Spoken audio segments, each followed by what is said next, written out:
భారత్ 180 న్యూస్కి స్వాగతం. మండపేట మున్సిపల్ కమిషనర్గా బొడ్డేపల్లి రాము శనివారం బాధ్యతలు చేపట్టారు. ఎన్నికల బదిలీల్లో భాగంగా విశాఖపట్నం జోనల్ కమిషనర్గా బాధ్యతలు నిర్వహిస్తున్న ఆయన మండపేటకు వచ్చారు. ఈ సందర్భంగా municipal manager Tatapudi Kanakaraju, RO Sharma, RI Vanka Prabhakar Chaudhary, sanitary inspector Lavanya తదితరులు ఆయనకు స్వాగతం పలికి అభినందనలు తెలియజేశారు.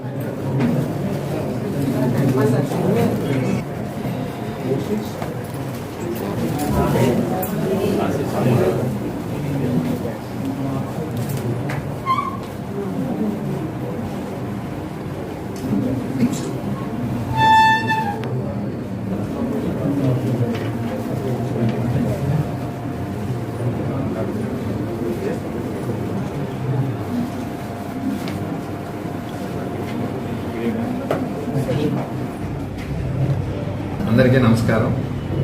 రానున్న ఎలక్షన్లో భాగంగా ప్రభుత్వం వారు రీసెంట్గా 91 మంది మున్సిపల్ కమిషనర్స్ని ట్రాన్స్ఫర్ చేయడం జరిగింది.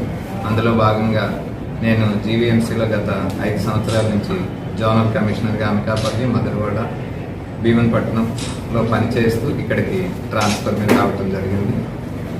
ఇక్కడ అన్ని వర్గాల సహాయంతో ఇప్పుడు ఏదైతే అభివృద్ధి కార్యక్రమాలు ఇక్కడ జరుగుతున్నాయో వాటిని ముందుకు తీసుకెళ్ళటం జరుగుతుంది.